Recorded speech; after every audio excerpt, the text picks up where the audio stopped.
Right. Once again, I'd very much like to welcome you all for coming along and supporting our online talks. And I'd like to emphasise that if you haven't caught up so far with any of the first three, they're all on our YouTube channel. That's youtube.com/WCM Library. Today's talk will be uploaded there shortly as well.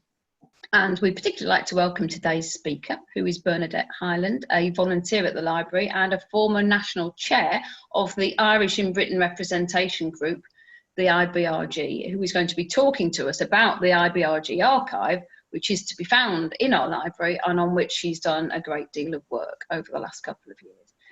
Our talks, as usual, are free. However, we would like to encourage you to support the library if you're able to do so, while acknowledging, as ever, that there will be many other demands on your funds. We are most grateful to those of you who have been supporting us in that way. It is so appreciated. There is a donate button on our website that you can go to. So, okay. Now that we can see the start of our presentation, and you can see possibly little pictures of meeting attendees over on the right of your screen. If you want to minimize that, up at the top left of those little pictures, you can see a thing saying hide thumbnail videos and show small active speaker videos. So if you just want to see Bernadette in the corner of your screen there, just click through to see the active speaker video, and that will give you more of a sense of the full screen. Okay, Bernadette, thanks very much for bearing with me while I did the introduction there, and thanks very much for offering to give us this extra presentation. We're really looking forward to it. Over to you, and just let me know when you want me to do the next slide. Okay, great. Thank you, Lynette. Thanks for organising today. And it's lovely to see some familiar faces from Ireland who were members of IBRG in the past. So I'll be looking forward to your comments at the end. Right, so the Irish in Britain Representation Group Archive, which is one of the latest additions to the Irish collection at the Working Class Movement Library. The collection had its origins in the personal libraries of two noted historians of Ireland and Communist Party members. The first was T.A. Jackson, known to many people as Tommy Jackson, a founder member of the Communist Party of Great Britain. A speaker, organiser and writer, he was a lifelong campaigner on Irish unity. His work included Ireland Her Own. The second archive is that of Desmond Greaves. In 1941, he joined the Connolly Association 3 years after its foundation and became editor of its monthly paper, The Irish Democrat, a position which he held until his death in 1988. And his work included the definitive biography of James Connolly. So here is our first picture. This is myself and Tony Coughlin at the opening of the Irish collection on the 6th of May 1990. Some of you may have been there, and some of you may remember Tony. Tony was a trustee of the Working Class Movement Library, and it was down to him that the Greaves archive came to the Irish collection. And over the years, Tony contributed many books and pamphlets to the collection. So, the IBRG archive, it began with my papers from Manchester IBRG, which included minute books, leaflets, documents, photographs, as well as national minutes. And it's been added to, I'm grateful to donations from other IBRG branches, specifically Bolton and North East Lancs, who donated minute books and documents. Pat Reynolds, founder member, also has produced a history of IBRG, which is in the archive. And Michael Herbert's book, The Wearing of the Green, A Political History of the Irish in Manchester, which includes the history of Manchester IBRG, is also in the archive. I've also canvassed personal histories from individual IBRG officers and members who have reflected on their own activity within the organisation. So far, I've filled 17 document boxes running into thousands of pages. Obviously, we're talking about the pre-internet days. I'm still collecting documents and personal histories, and I'm very aware this is just a small part of the history of IBRG, and would welcome contributions from past members who have documents or want to contribute their own reflections. So, how did I become involved in IBRG? Well, I'm Mancunian Irish. My parents are from the Republic of Ireland, and they settled in Manchester post the Second World War. They came to England for work, and when they found out there was no work to go back to, they settled in this country and in Manchester. My father believed that the only answer to the fact that he couldn't return and that whole generation of people couldn't return was, the answer was a socialist United Ireland. He was a socialist and trade unionist, and his political beliefs to him were just as important as his religious ones. And he passed those on to his children. I've been an activist in my trade union all my life, and when I moved to Bolton in 1984, I found an Irish organisation that I wanted to join, which reflected my views of being Irish and socialist. I joined Bolton IBRG in 1984. In 1986, I restarted the Manchester IBRG branch. I was the first woman to be elected National Chair of an Irish community organisation in 1989. Ruth and Eddie, who were friends of mine, were also friends and supporters of IBRG. They understood the importance of the Irish community knowing their own history and taking part in political activities to further the cause of Irish unity. They published several pamphlets on Ireland. Could we move on to the next photograph? Next slide.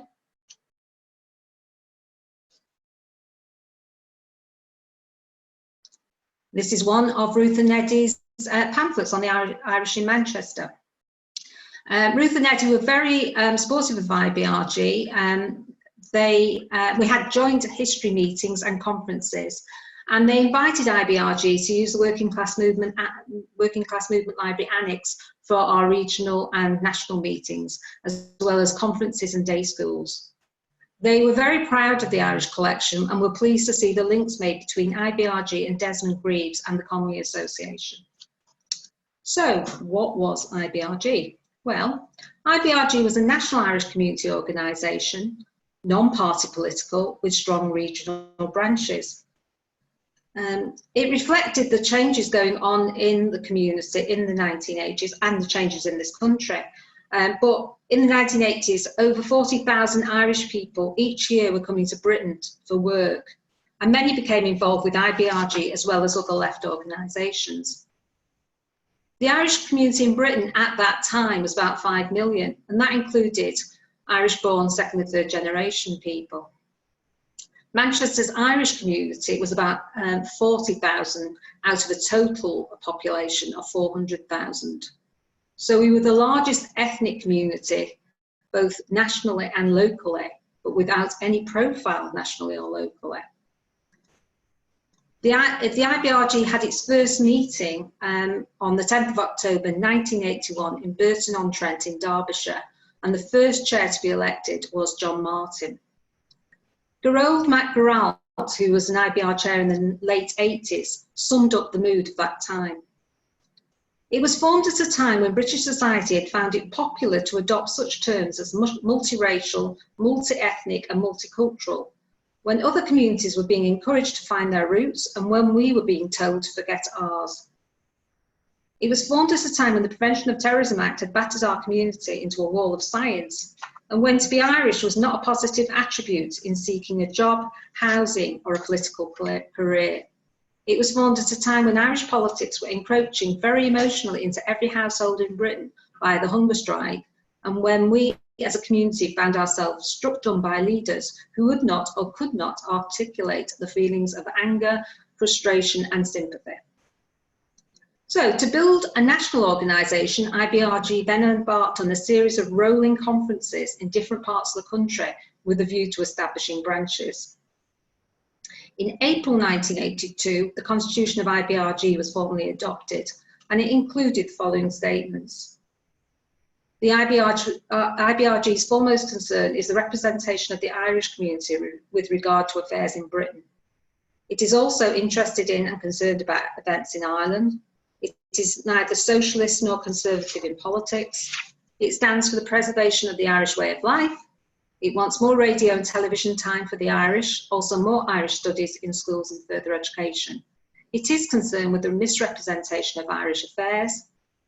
While condemning violence, it is anxious to work for a political solution to the problem of partition. It is strongly opposed to the Prevention of Terrorism Act. It holds that travel between Britain and Ireland is being restricted by excessive fares. It hopes to stimulate greater contact between British and Irish young people. Can we move on to photo number 3? Right, this is one of our meetings at the Annex. I think that was sometime in the late 1980s, early 1990s. IBRG was quite different to other Irish organisations. They represented an older, more traditional community. Many of them were born in the Republic of Ireland. And IBRG was an organisation that included much more variety of people. People who came from a left-wing viewpoint, often members of trade unions or the Labour and Communist Party. A mixture of Irish people, different generations, and from the Republic and the north of Ireland. Some second generation like myself, who were brought up in an Irish household where politics were openly discussed, particularly about the role of the British government in the north of Ireland and the civil rights movement in the late 60s. It was an organisation that encouraged women to be involved, and it's noticeable how many women were national officers and activists in local branches. And the social class mix, I suppose, of people who came, from different backgrounds was interesting. When I joined Bolton IBRG in 1984, the other members included a factory worker, a caterer, a builder, retired teacher, and even a playwright as members. IBRG branches were established in the Northwest, the Midlands, Leeds, Brighton, London and Cardiff, and for a short time in Glasgow. One of the key events that sparked the creation of IBRG was the hunger strikes of 1981. The Labour government elected in 1974 decided that the problem with the crisis in the north of Ireland was that it was a security issue, not a political problem. So on the 1st of March 1976, former miner Roy Mason, the Secretary of State for Northern Ireland, withdrew political status for prisoners, which led to 2 hunger strikes culminating in the death of 10 prisoners in 1981. A national and local campaign to support the hunger strike has brought substantial numbers of Irish people back on the streets in Britain for the first time since 1974. Could we have the next slide, please? And this is one of the few pictures I could find about the hunger strike protests which took place in London in May 1981.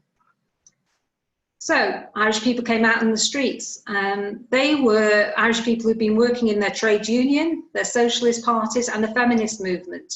But the hunger strikes raised questions about Irish identity and forced them to ask questions about who they were, particularly when they noticed that although friends and family would support their socialist politics, when it came to Ireland, most people took the position of Margaret Thatcher, the leader of the Labour Party, the national press, etc., in opposing the demands of hunger strikers.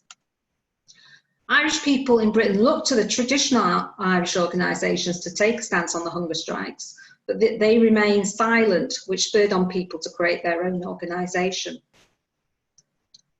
Michael Neesey of North East Lancs IBRG explained why he decided to organise a meeting to form an IBRG branch in Blackburn.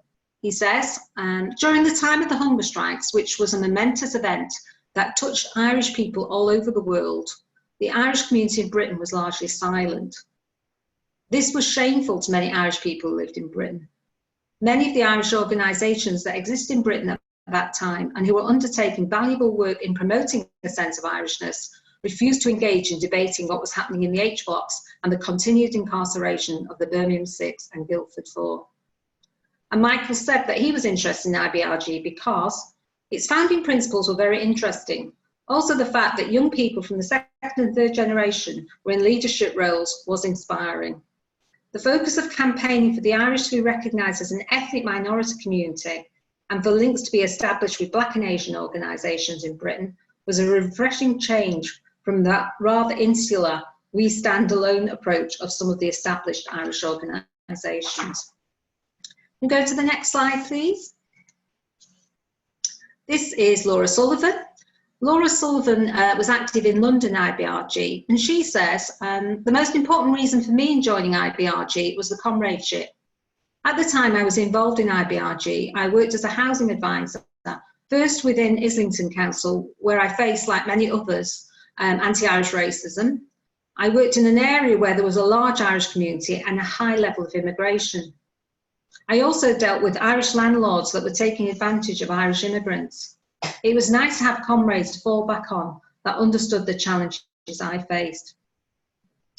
The main traditional Irish organisation, the Federation of Irish Societies, had a Catholic ethos and welfare approach, was also pro-business and generally supported the Irish government, whoever they were and however little they did for the Irish in Britain.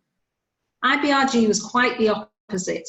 It was critical of the Irish government and with a civil rights, social justice agenda linked up with other ethnic groups in Britain. Pat Reynolds, who was founder member of IBRG, summed up this new approach. In Britain, our struggle has taken different shapes at different times in history, and our solidarity support of Irish people in struggle in Ireland has taken many forms depending on the prevailing conditions.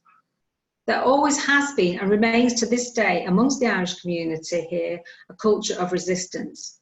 That resistance is a constant challenge to the British state and its racism, its divide and rule tactics, and its discrimination in housing, employment, health, welfare and education.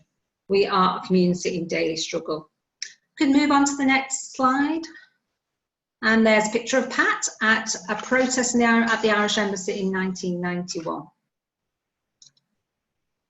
Anti-Irish racism and discrimination were topics that many Irish people were very angry about, and these were issues that run throughout the history of the organisation. Over the years, IBRG was the only organisation that would actually challenge the establishment on these issues, and here are a few examples of them. In July 1982, IBRG criticised the Daily Mirror over racist jokes in the Weekend Mirror. If you can move on to the next slide, please.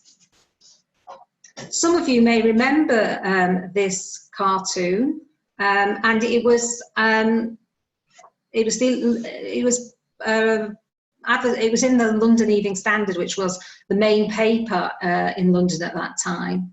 And it kind of sums up a lot of the press how the press used to portray Irish people, and it caused a lot of anger within the Irish community. I think a lot of people felt very silenced when they saw things like this. They didn't know what to do about it. And of course, IBRG, when it started up, that was one of the things that we really took up as a campaign, because we felt very angry about it, and we knew that lots of other people did. And this cartoon is significant because if I explain about it, it had ramifications for the Irish community in Britain and for IBRG policy over the years, I think. So in October 1982, after this cartoon was in the London Evening Standard, IBRG complained to the Ethnic Minority Committee of the Greater London Council about the cartoon.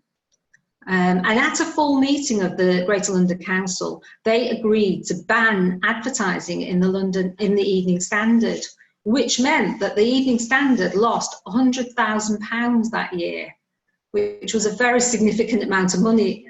Today it would be, and even then it was even obviously worth more. And Ken Livingstone said about it, he said, it's a clear message of the cartoon is that the Irish as a race and as a community are murderous, mindless thugs. We will not put another penny into the Standard while they continue to vilify the Irish. So that was, I think that was a very significant campaign, a very significant part of the campaign. It started the campaign off, and it led to many other cases being taken up by IBRG on various issues. I mean, that was one that was most obviously vile and horrific stereotyping of Irish people. But there were other ones that over the years we took up. It became a key issue for the organisation, as was discrimination of any kind. It's hard to remember now, but during the 80s, anti-Irish racism was everywhere, in Irish joke books, in so-called comedy shows, and Irish stereotypes in educational booklets. IBRG felt it attacked the self-confidence and community, and particularly that of Irish children. And we had both national and local campaigns about it. It wasn't just on TV and in books, and Joe Malarkey of Bolton IBRG explained the pressure, in this comment, explains the pressures that the local Irish community lived under. And this is what he said. Ordinary working class Irish people faced extraordinary intolerance and bigotry, both in the media and in social occasions. In particular, I remember two families who attended a social evening in the Walkden Labour Club with their adult children and spouses. They were abused by a racist comedian. His humour was along the following lines, quote, Paddy Shithouse didn't like his name, so he changed to Nick, end of quote. Both husbands and fathers of those families came to Britain during the Second World War and worked down the mines, the M62 motorway and the local St. Peter's Ring Road. We complained to the club committee, the local MP, Bolton Race Equality Council, and never received an explanation or apology. The concert secretary and committee were present in the room throughout the tirade and made no attempt to intervene. Billy from Castlebar, who was one of the men involved, died some years later after suffering from miners' lung for many years. Can you have the next slide now, please? Some of you may remember this television programme. It was pretty horrendous looking back. You know, you had black comedians telling jokes about black people, Irish comedians telling jokes about Irish people. I mean, two words probably sum it up today: hate crime. It would never get anywhere near the television or on any kind of media. So in Manchester IBRG in 1987, we complained about this programme, and ironically, it was made by Granada TV, who later on went on to make some of the best documentaries about the Birmingham 6 case, and were very important in the release of the men. It wasn't just on programmes like that. One of the things that Manchester IBR did as well was we challenged the Equal Opportunities Commission, and they produced a booklet for girls and young women, and it's so educational booklet called Do Girls Give Them a Fair Chance? And that includes a young woman bricklayer who is smarter and more hardworking than the male operatives who are Irish and speaking in Irish. The EOC apologised and agreed to revise it in the next edition. In Manchester in the 1980s, there was a left-wing Labour council under Graham Stringer, and they had a strong anti-racist policy. Manchester IBRG encouraged local Irish people to send their complaints to the race unit of the council as well as to send them to us. The support that we received from the council was really important. We were quite happily to name any organisation, whether it was a TV programme, a joke book, or an educational booklet that was racist. And we wanted to prove that racism and discrimination against the Irish community was not acceptable. The fact that the council would back up those claims gave IBRG and these allegations an important weight both locally and nationally. Manchester also had an active Labour Committee on Ireland and Troops Out movement branch that gave support to IBRG activities. IBRG branches across the country organised according to whatever the conditions were locally. So, and some London branches, for example, were lucky because of Greater London Council and some of the local councils there would pay for offices for IBRG and even staff. But that wasn't the norm. For most IBRG branches outside of London, we had to fundraise through membership or through social events. One of the big problems that many branches had was trying to find somewhere to meet. After the 1970s and the Birmingham pub bombings, it was very difficult to find Irish centres or pubs that would allow what was seen as a political Irish group to meet there. Joe Malarkey of Bolton IBRG summed this up. Following the Birmingham and Guildford pub bombings, the Irish community in Bolton ceased to engage in organised cultural activity and only gathered in a couple of small pubs which strictly controlled the type of music, and the singing of particular songs was banned. Bolton IBRG was lucky to have Bolton Socialist Club, who gave space for meetings and socials and organised events around human rights issues in the north of Ireland. Manchester IBRG had trouble finding an Irish centre which would allow the branch to meet there. But in our branch, we wanted to attract a younger age group and more women, and so used venues as diverse as the local University Union buildings. We could use a town hall as well, which at that time would allow community groups to meet there for free. The annex of the Working Class Movement Library, as well as the Radical Bookshop Grassroots. Finally, we found a home at St Brendan's Irish Centre, whose manager Liam Bradshaw had a progressive view on what was happening to the Irish community and wanted to encourage into the centre a younger and more politicised part of the community. IBRG both nationally and locally researched and published documents and gave a voice to the unfair and discriminatory treatment of the Irish. Our organisation was the only one that highlighted the history of the Irish in Britain and voiced the present day situation of the Irish. Branches such as North East Lancs had few resources, but they produced a report called The Irish in Lancashire, with the aim of showing the Lancashire County Council, local authorities and other statutory bodies the needs and aspirations of the Irish community, and argued strongly the Irish should be recognised as an ethnic community. In London, the role of the Greater London Council under Ken Livingstone and John MacDonald supported the development of the Irish community, although it was the Irish that drove that progress. The GLC attracted attention across the country and was used by IBRG branches to push other left-leaning Labour councils to follow their lead. In 1984, the GLC held a consultative conference on the Irish community and produced a policy report on the needs of the Irish.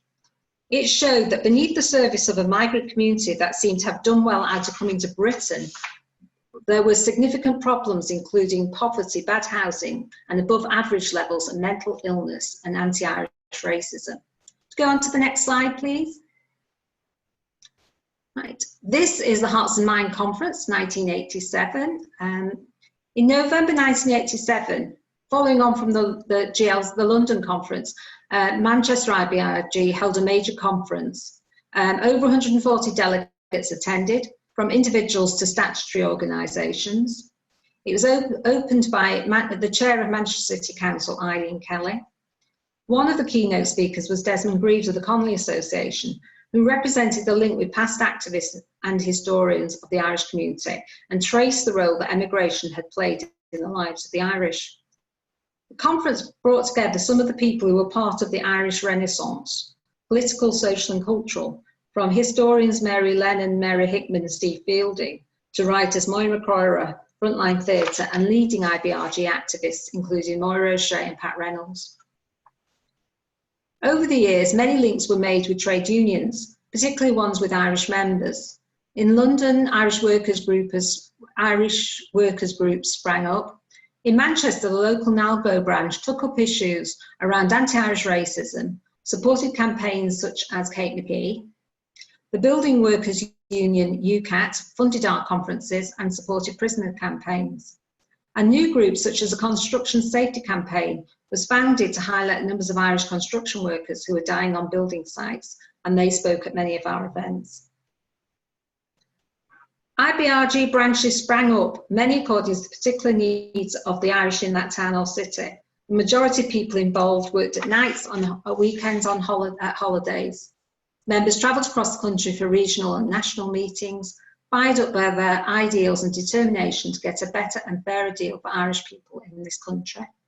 Could we have the next slide, please? This is one example of one of the policy documents that were discussed and formulated at some of these meetings. And there were other policy documents on Northern Ireland, anti-Irish racism, prisoners and women.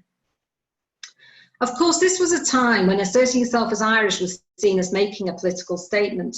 And while there was support from Irish people and sympathetic English people to overcome some aspects of discrimination, this was also set against a background of a worsening political situation in the north of Ireland. IBRG's policy on Northern Ireland called for British withdrawal and self-determination for the Irish people. Could we have another next slide, please?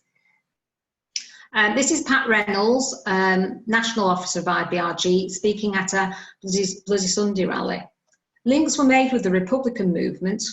We share a platform with Republican speakers in Britain, such as this one, and engaged in or gave support to many activities that would bring about a political solution in Ireland.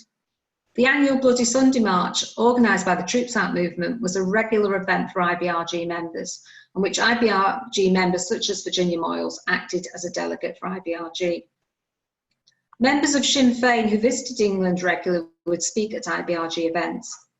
But IBRG did not have the same relationship with Sinn Féin as organisations such as Troops Out movement.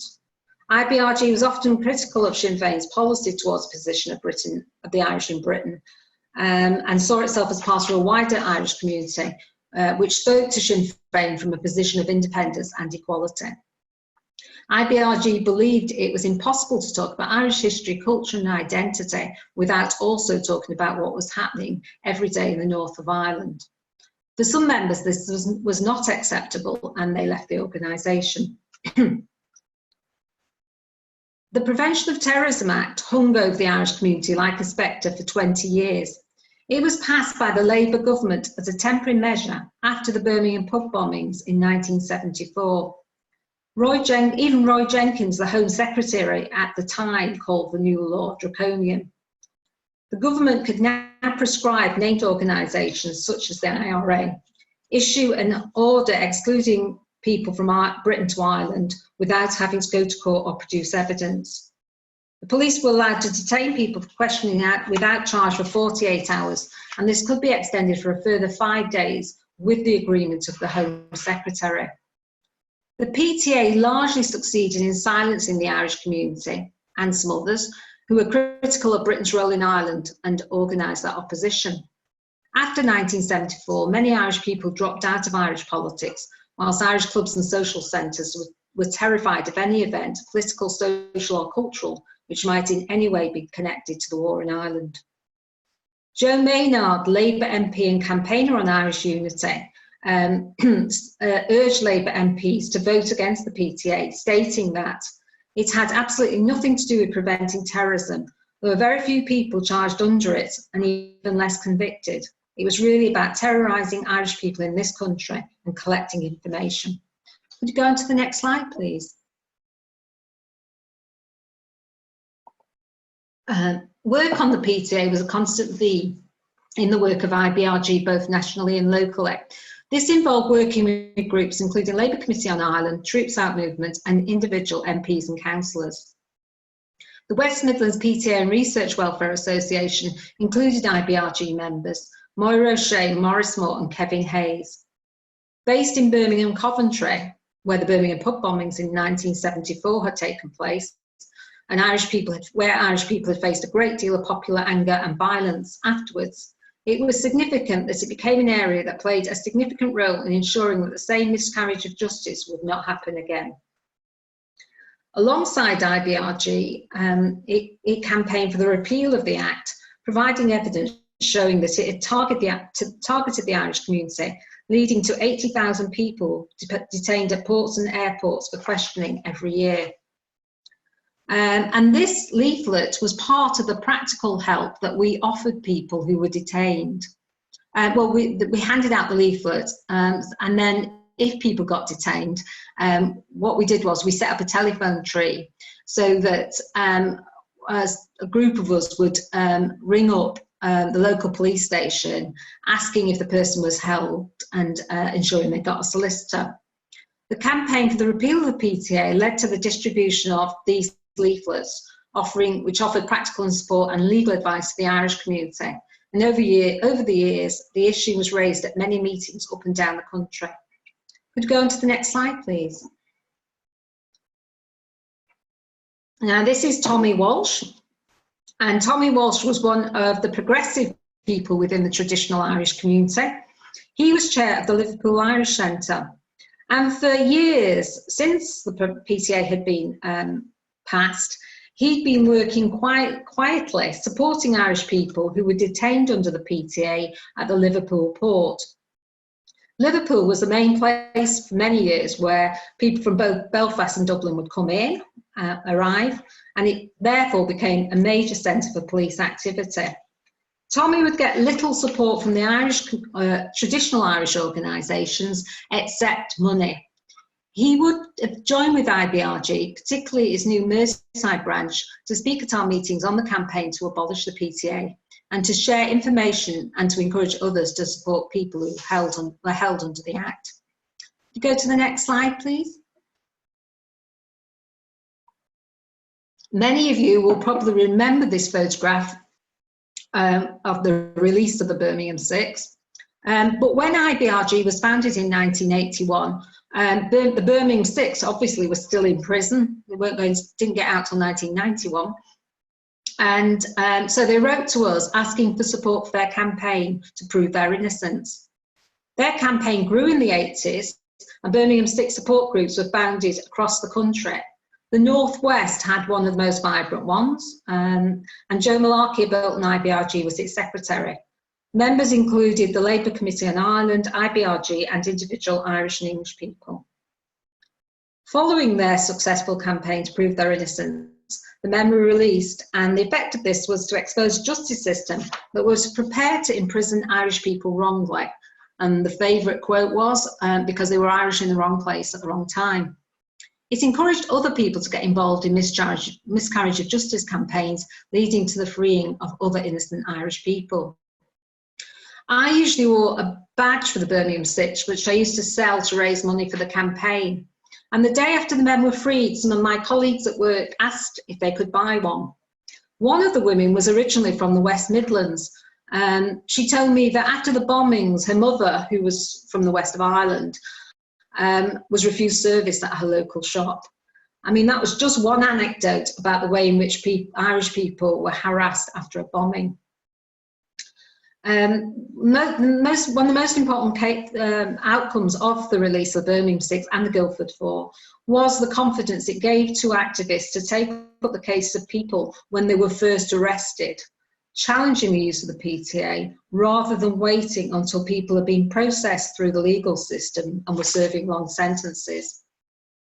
And over the years, IBRG took up many cases, from the most public, Birmingham Six and Guildford Four, Kate McGee, Frank Johnson and Mary Druin. Links were made also with Irish political prisoners in jails in England, highlighting their campaign for repatriation back to Ireland and opposing unfair and cruel treatment they experienced over here. Go on to the next slide, please. Right, from the early days of IBRG, many women were involved at a national and local level. This is one of the most significant features of the organisation, and it's why I joined and was active in it. It was a time when many Irish women were visible in all kinds of groups, including ones about specific issues, for example, abortion and the strip searching of Republican women. Judy Peddle joined in 1982, and she was encouraged by two other IBRG members, Bridget Gavin and her sister Colette. Judy was elected National Secretary from 1983 to 85. And she says, in the early days of the IBRG, there was a broad section of Irish people, some second generation, some from Irish cities, and also many traditional older men from rural backgrounds. While these last could sometimes be a little sexist in old-fashioned ways, for the most part, I found them very pleasant and easy to work with. Virginia Moyles, who's on the far left of this photograph with the red hair, followed in Judy's footsteps as National Secretary, ensuring the organisation had excellent minutes, which are very important for me in trying to write the history of the organisation. Virginia was also involved with the magazine of IBRG, which was called An Pobl Eirthe, The Risen People. And there were many other women involved with the organisation at different levels. Bridget Galvin encouraged Laura to join IBRG, and Laura became an important member both nationally and locally. She says of her experience, in IBRG, the women also stood up for me. There were a few women that I worked more with, Virginia Moyles, Bernadette Hyland, Najilla Crean and Catchlyn Wright. Amongst the things I did with these women was to organise a workshop for Irish women in Hackney, Virginia, and was encouraged to write in the IBRG magazine by Bernadette.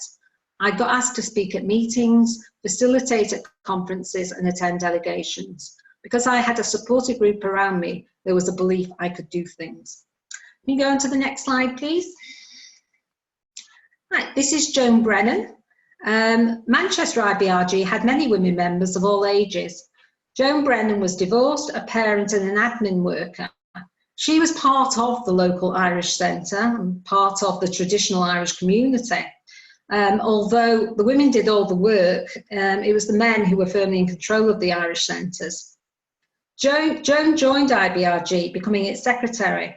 She stood as an IBRG rep for the Manchester City Council Race Committee elections.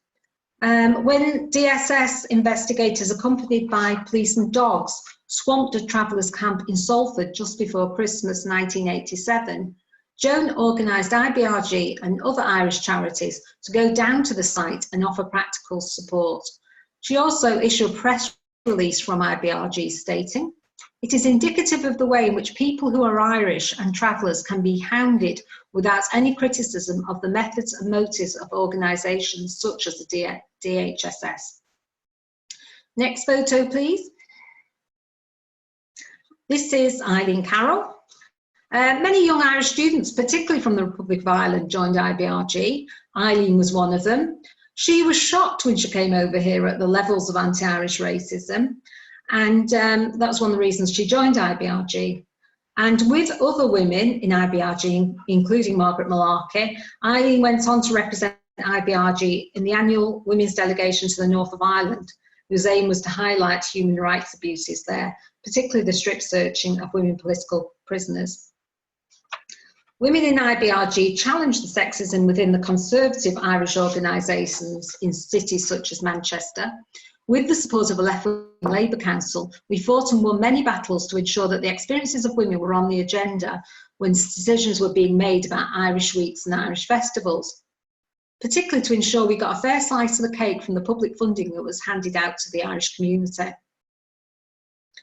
Many Irish women took part in women's organisations, including the abortion campaign. They founded the London Irish Women's Centre and were crucial organisers in many solidarity campaigns. Their work is often missing from the histories of the Irish in Britain and is a story that needs recording. Next slide, please. IBRG was founded by people who believed that a progressive organisation was needed to represent the needs and aspirations of the Irish community in Britain, for the right to be Irish and for the right to civil and human rights. It followed on from a radical tradition that has always existed in this country. As long as Ireland has been a colony and as long as Irish people and progressive English people have sought to oppose and demand the right to a united country. We demanded the right to speak about the war going on in the north of Ireland and the right to take part in a peaceful solution. We put anti-Irish racism on the agenda and made it unacceptable. We ensured that ethnic minority status for the Irish was won, and you can see that in many documents now, everything from the census to everyday documents. We challenged the PTA and publicised its abuse and supported its victims. We supported many miscarriage of justice campaigns concerning Irish people and joined together with other migrants in their fight for justice. All radical movements should be documented so that future generations can learn from them. I think it's important the IBRG archive is part of the Irish collection at the Working Class Movement Library. Ruth and Eddie were always impressing on me the importance of documenting IBRG history and its importance in telling the story of the latest chapter of radical Irish history in Britain. I hope it will lead to more students and activists to use the Irish collection. Thank you.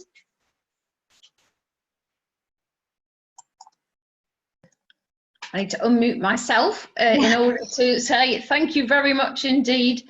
I seem to have lost my video. Interesting. Let's restart my video. There we go. Yes, if you can find the applause button on your screens and wish to employ it, then do please do that, or thumbs up, or just generally we know that you'll be some virtual applause there as well. Thank you very much. I'm sorry you're all on mute, but I hope you'll understand. There's now over 70 of you. So what we will do is we will involve you by asking you if you would like to ask questions via the chat feature. So if you can find the chat button, which is on down at the bottom on my screen, then Bernadette will be able to read through what you're saying there, and if we have any questions, from Lee there, the laugh with the comedian slide looks like a Zoom meeting from hell. Well, that's, that's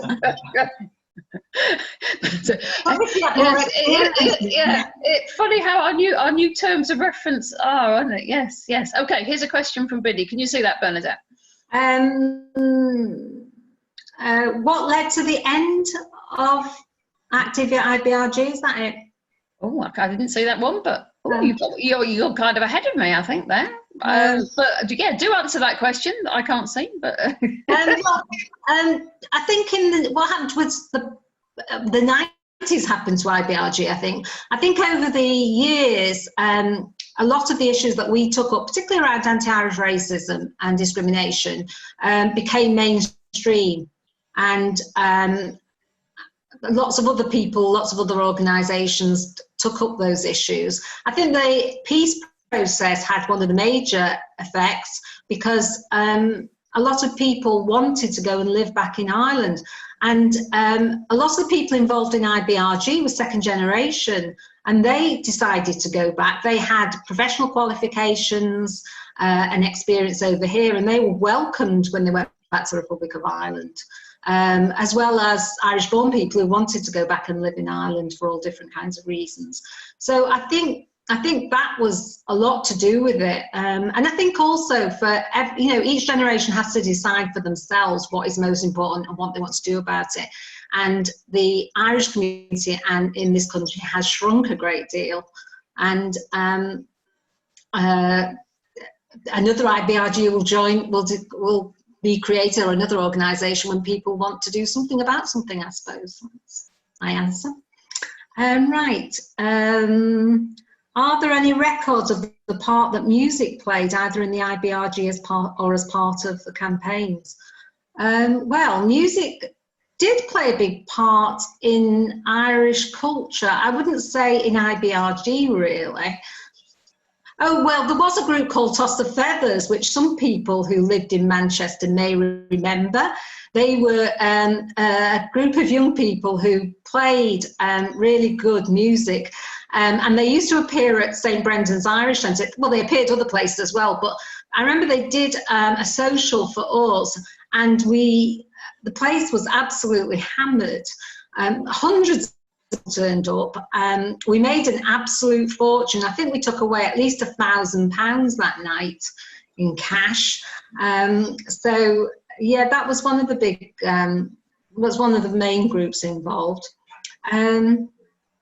Oh, well, and of course there is the Pogues and Sinead O'Connor, who were all very positive images for young Irish people growing up in this country.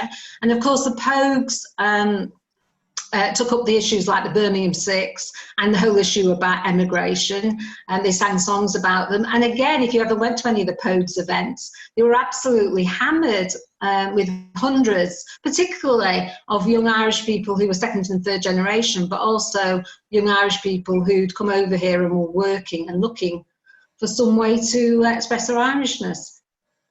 There's a question that's just come through to me, which I'll read out. This is sometimes they end up coming to me rather than to everybody. So thanks very much. It says, Bernadette, do you think we still have a culture of resistance 40 years on? I am Manchester based. Have we assimilated but remain proud of our Irish heritage?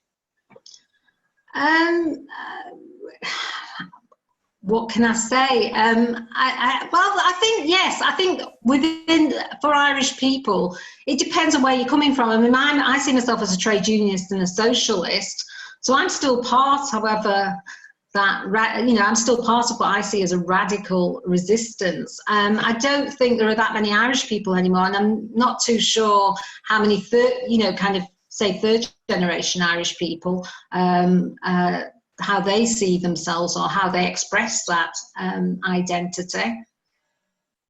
That's all I can say, really. Let me see what else. I get the impression that anti-Irish prejudice is now less or possibly less visible. Have the racists mainly moved on to new targets, for example, the Muslims? Well, actually, yes. I mean, I think there has been, I mean, people have told me, I have heard stories about anti-Irish racism people have experienced. For example, a friend who was working at a bank had some racist comment made to her. I mean, she gave it as good back. I don't think it's acceptable in the way it was in the 80s. I think, yes, I do think there are a lot of, I think Muslim people do seem to be taking the backlash. I do think, though, when Brexit came out, I think there was a lot of kind of nasty feeling towards Irish people then. That's certainly something I picked up. I don't know about other people. Just see what else. Good to hear about all the important work that IBRG has done. Found this really interesting. Thanks so much. How do you think the Manchester Irish community generally feel about the possibility of Irish unity today?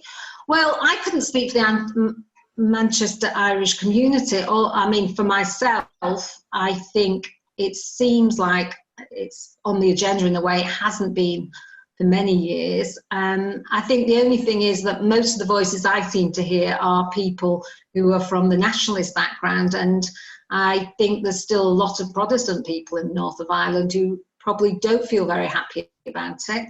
And I do know people who are from the nationalist background in the north who are very unhappy about the fact that if there was, if they joined up with the south, which is quite a reactionary society still, that, for example, there would be a national health service, might not have a national health service in the way in which people in the north of Ireland have. Think it's still very extreme with the travelling community, though.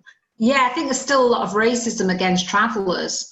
I don't think that's gone away. And in fact, the Irish travellers are being pushed, you know, into the houses and are still living a very a life where they have very poor image. You know, the very poor image is promoted on TV in a way that doesn't seem to have changed very much.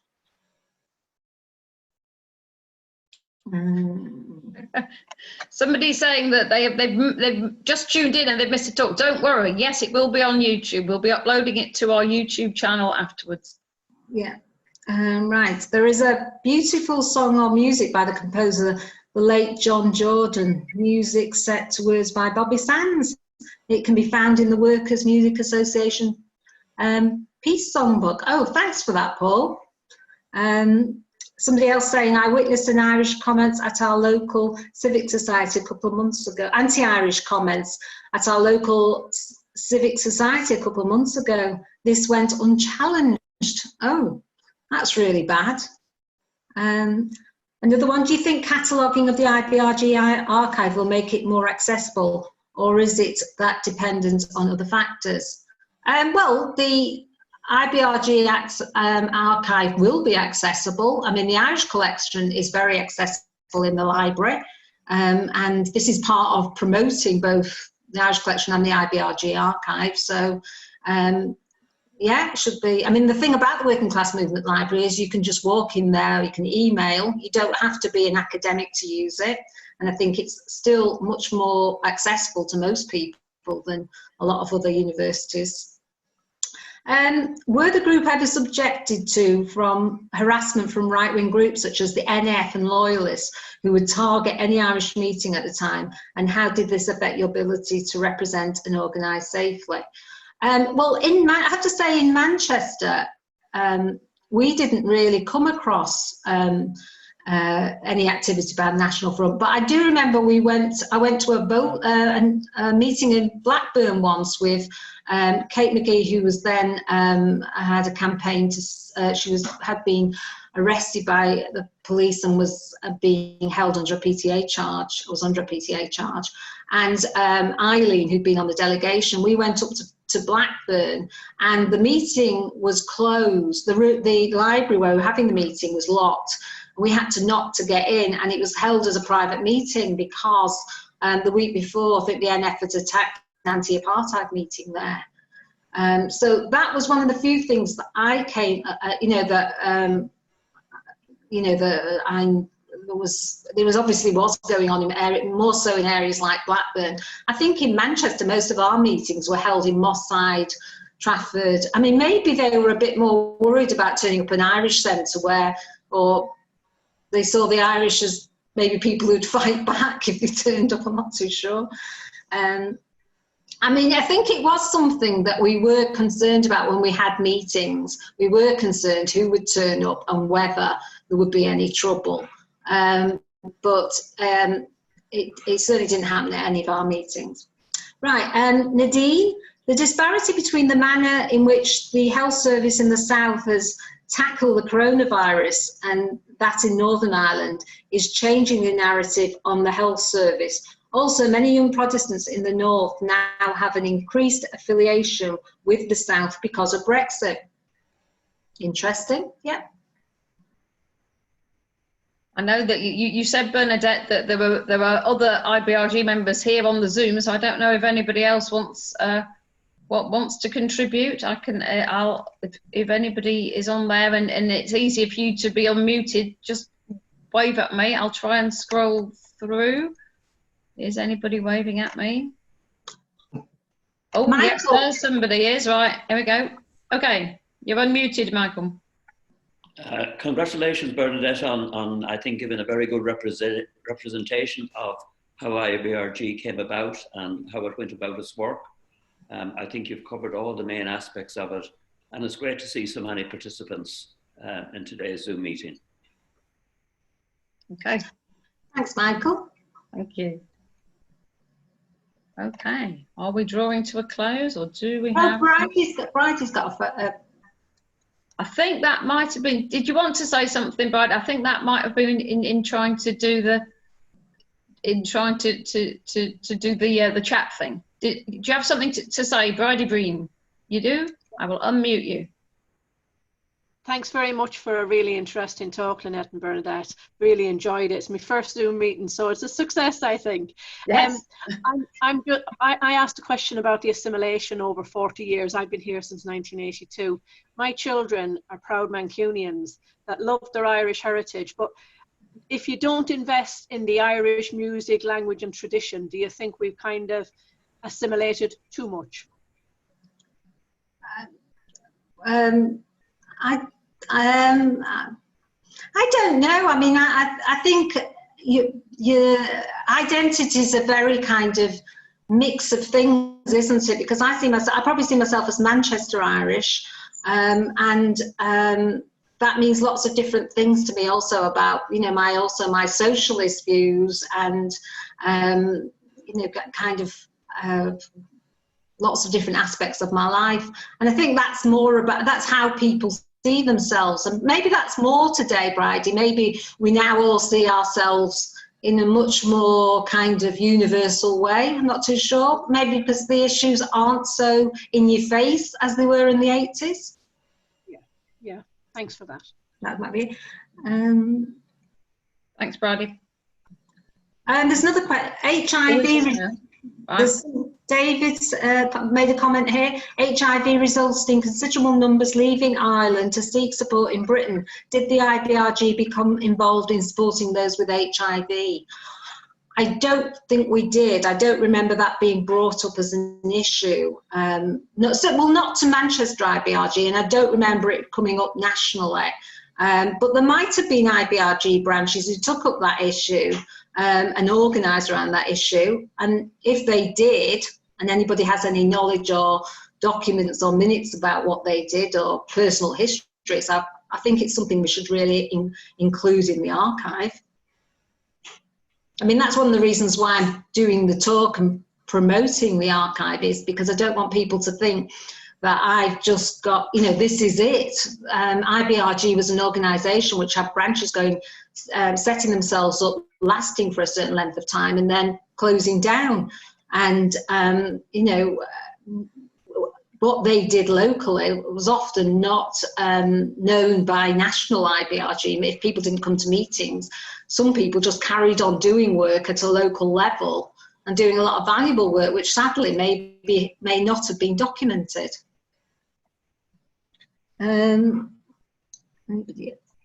Yeah, we may be drawing to a close, but that is great to be able to highlight aspects. As you say, the Irish collection is a very important part of our collection, and it is great to have had Bernadette go into so much detail in terms of cataloguing it, so that it does become more accessible. It'll be going onto our catalogue, and then people will be able to understand that it's there, and once we're back open, you'll be able to come in and have a browse for yourselves, because everybody is very welcome to come in. These online talks are great, but they're no substitute for you being able to come in. If you're able to, obviously, if you're further away, that's harder. And one of the things we're thinking about while we're shut is about digitisation more of our collections. We've got so much that working out the priorities for what to digitise is an interesting one. But there's plenty there. I'm sorry we hadn't got further on with it before this particular time in history, but it's given us time to be thinking about what are we doing so that we've got more resources available for people all across the world, and not just people whom we can welcome through the door. So yes, I'm sorry. Frank has said there is a hands up feature which Bridie indeed used. There's so many of you that actually it's quite hard sometimes to see that hands up feature, which is why we've encouraged the chat feature. But just to let you know that we will be having an event on Tuesday the 26th of May. Now this is a new event, so 3 o'clock on Tuesday the 26th. You may have seen the online posters exhibition. If you haven't, I would very much encourage you to head to our website and have a look. We've got a guest exhibition which should have been in the library and is now online, of posters from the Irish civil rights era, and it includes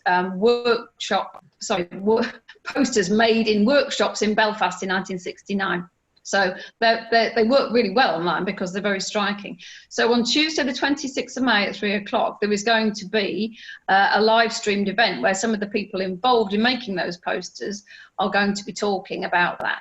And that will be more of a discussion. So we will be having that as with short presentations and then more of a contribution from people. So I think we'll need to be working on that, using that hands up feature. But I'd encourage you to have a look on our events page on our website.